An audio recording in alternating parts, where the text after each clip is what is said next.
broadcasting around the nation, on your radio, on your TV, and online. This is The Bill Press Show. According to CNN, Joe Biden's decision is imminent. They've been saying that for the last 6 months. Come on, Joe. Damn it. Do it. Hello, everybody. What do you say? Getting tired of waiting for Joe. Tuesday, October 20, The Bill Press Show. How about it? We're Bill Press and Friends. We're here in Washington, D.C., and we are there with you, wherever you happen to be. Driving around in your truck this morning, on your way to work. Sitting home, sitting at the office already, wherever. Thank you for joining us here on the radio and your local progressive talk radio station. And if you're sitting on the couch, thank you for joining us on Free Speech TV. Or maybe you got it on in the kitchen or in the bathroom, wherever. We don't want to know, actually. Too much information, TMI. We are just happy to be with you on this Tuesday because there's a whole lot to talk about. And that's what we do every day. For 3 hours, we'll bring you the news of the day, wherever it's happening, and give you a chance to sound off about it. Here's how you do it. Give us a call at 866-55-PRESS. That's our toll-free number. Or send us your comments on Twitter, at BP Show, and on Facebook.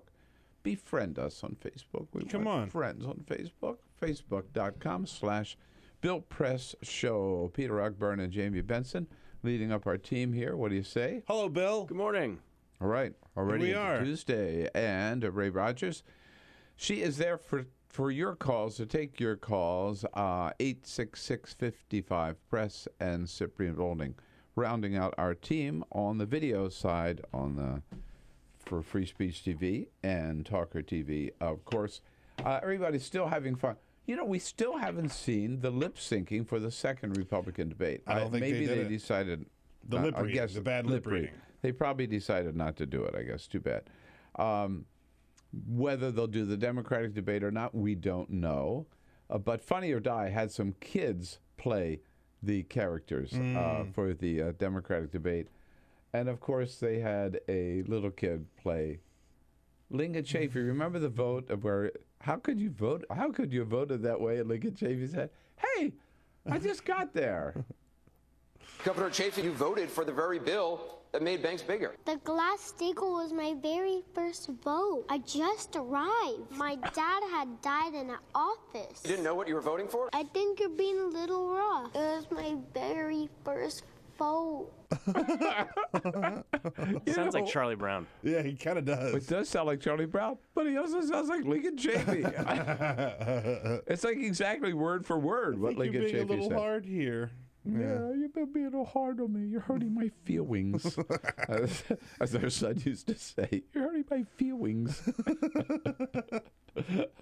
Oh, man. So it's Tuesday. That means Arthur and Igor. Arthur Delaney, HuffPo, and Igor Volsky from Think Progress. Of course, Bob Cusack from The Hill will be here as a friend of Bill, editor-in-chief of The Hill. And then Wendy Sherman, former Deputy Secretary of State under President Clinton, with Madeleine Albright, will be here to speak on behalf of Secretary of State, former Hillary Clinton. How about that? Lots going on, including a big hearing coming up on Thursday. Is this a total sham?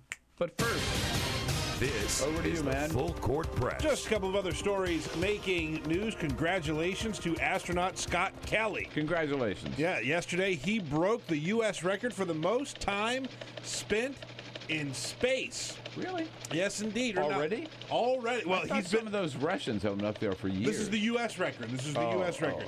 He has been up in space for 383 days. Oh, God. And he's just over halfway through his mission, by the way. Really? He's coming back. He's coming back on March 2nd. If all goes according to plan, he will have been in space for 522 days in space. Now, the previous record was held by astronaut Mike Fink, who was aboard the space station for 382 days. So he broke that record yesterday. Man. And he's going to keep on going, man. Just going to keep on going. Now, you mentioned the world record. That goes to Russia's Gennady Padalka. He holds the world record for the most time in space with 879 days in space. So, not going to come close to that on this time around. God, he really need a shower after 862 days. Himself up there. Yeah, man. boy, I'm telling you. Last night was Monday Night Football. It was a battle of the stinkers. New York Giants taking on the Philadelphia Eagles in Philadelphia, and saw the Eagles come away victorious in that game, 27-7. That leaves both New York and the Eagles both at 3-3. A very, very bad game. 5 interceptions between the two teams. Just a nasty, nasty game. Whoa. Well, more important, what about FanDuel? FanDuel, it's a good question. How do we do? I don't know. I'm going to pull it up right now. Okay, all right. I'm pretty sure that I'm in dead last, and Jamie Benson had nowhere to go. But up, but down. No. He was done. So Jamie finished just out of the money in 6th place. Oh, I didn't move. That's good. He didn't move. And I officially came in dead last. There it is. So that means, again, we were whooped. Hey, top 10, Bill. Come on. That's not bad. Yeah, he ended up. So congratulations to our 5 listeners or viewers who kicked our butts And got money. again. And got the money. And Ray and Cyprian got in too late to even get in. That's right. So that's why when we tell you to sign up, You got to do it. FanDuel.com/BillPress. You got to do it fast. Next weekend, get started right now. And big news yesterday. Top Chef, the show on Bravo, announced their latest season. It's going to be moving to the West Coast. They're going to be doing a California version of the show. Oh. And some big news. There are going to be 3 D.C. chefs competing. Garrett Fleming from Barrel, which is right across the street. Yeah. At a restaurant there. Marjorie Meek Bradley. Really? Yeah. Huh. It's a good spot. Is that, It's a good spot. Marjorie Meek Bradley from Ripple and Roofers Union, also a good spot here in town. And Kwame Unwachi from Shaw Bijou. I don't know that restaurant. But they are all going and competing. It's the most DC chefs we've ever had in the Top Chef. and on the West Coast. Wow. Yeah. All right. Yes, indeed. There you go. Thank you, Peter. Well, lots of buzz here in Washington about the big hearing this Thursday in here in the House of the House Select Committee on Benghazi, which is a total sham. I mean, look, we know, first of all, there was no need for this hearing, this committee in the first place. Before this committee was even created by John Boehner, there had been 13 congressional hearings on Benghazi. Hillary had testified at 2 of them. There have been 25,000 pages of documents released and 50 private briefings for members of Congress. All of this is reported by Politico. The House Armed Services Committee, it was not all Darrell Issa and the Oversight Committee. The House Armed Services Committee had its own investigation and concluded there was no wrongdoing on the part of former Secretary of State Hillary Clinton. The Senate Intelligence Committee had its own hearing or hearings, and they concluded, a quote from the Senate Intelligence Committee, there were no efforts by the White House or any other executive branch entities to cover up facts or make alterations for political purposes. And so the whole thing that there was some effort on the part of the White House member with Susan Rice or on Hillary Clinton's part to cover things up or not to send in troops or to tell people to stand down, all those rumors are shot down, even before this select committee was named, created by John Boehner. And of course, in charge, he put Trey Gowdy from South Carolina, saying, we got this guy, he's independent. And from the very beginning, Trey Gowdy insisted that this committee was going to be different. They were just out for the facts. This was not out to get anybody. Yeah, that was 18 months ago. 18 months ago, during which time they have spent $4.5 million. And what have they done? They have done nothing but first of all, this is the first public hearing in 9 months that they've had. And they've done nothing but bring in, as Jennifer Bendry from Huffington Post told us yesterday, bring in people who used to work for Hillary, and all leading up to having Hillary in this week, just proving that this is all about getting Hillary. It's been a partisan political witch hunt from the very, very beginning.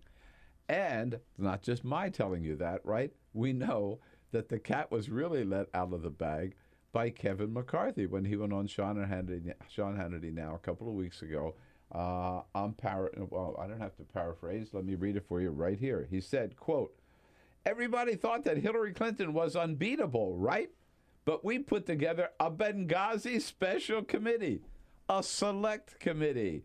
What are her numbers today? Her numbers are dropping." This is the number 2 Republican in the House, John Boehner's deputy, the majority leader. He let the cat out. He told exactly what was going on. Everybody said, oh, what a gaffe. And as Michael Kinsley, who preceded me as co-host of On the Left in Crossfire, said, famously once, in Washington, a gaffe is telling the truth. That's what this gaffe was.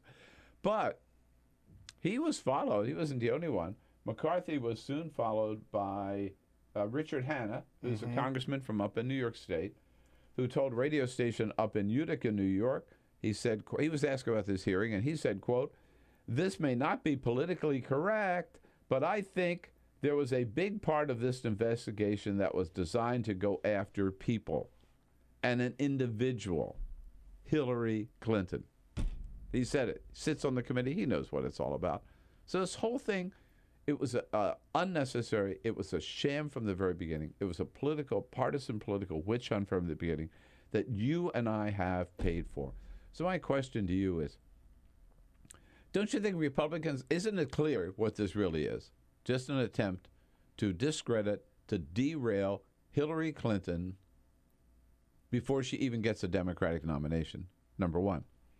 But number two, don't you think they ought to just pull the plug on this hearing? I mean, if they had any just common sense, they would recognize that after what McCarthy said particularly, this is all over. Obviously, everybody gets it except John Boehner, I guess, and Trey Gowdy. Here's Trey Gowdy. Trey Gowdy was on Face the Nation Sunday. And he said, well, you've got even Republicans out there who are saying that you guys, this is all politics, right? Trey Gowdy. I have told my own Republican colleagues and friends, shut up talking about things that you don't know anything about. And unless you're on the committee, you have no idea what we've done, why we've done it, and what new facts we have found. We have found new facts, John, that have absolutely nothing to do with her. Talking to John Dickerson, of course. What facts? They haven't found out anything. Nothing. Nothing has come out of this committee. Every once in a while, they put out some press release saying, oh, we discovered this in the emails. And that turns out it was not true. It just happened again last week. Again, if Trey Gowdy had any self-respect, he would resign as chairman of this committee. He would pull the plug. But the other point I got to say about this committee is it's the hypocrisy that gets me. The total hypocrisy, right? Now, Donald Trump just broke the rules.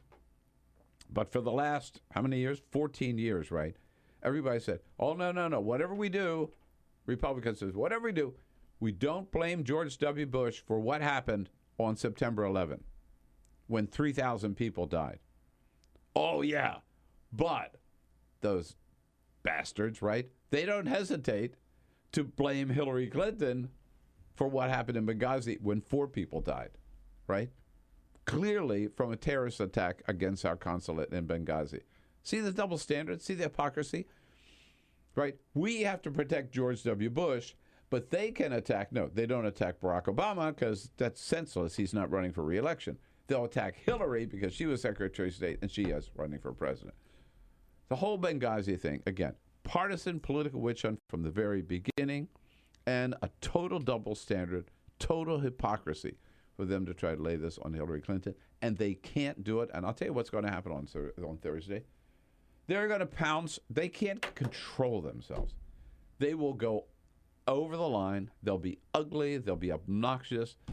they'll be, basically kind of who they are, and Hillary Clinton will come out looking better, and that gang of clowns is going to come out looking worse. Don't you think they ought to pull the plug? 866-55-PRESS. Let's talk about it here. Coming up on Thursday, and this is Tuesday, October 20.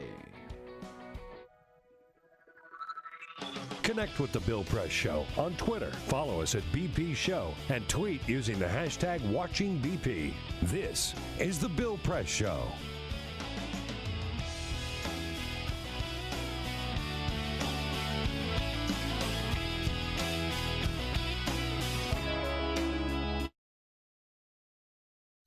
It's on us.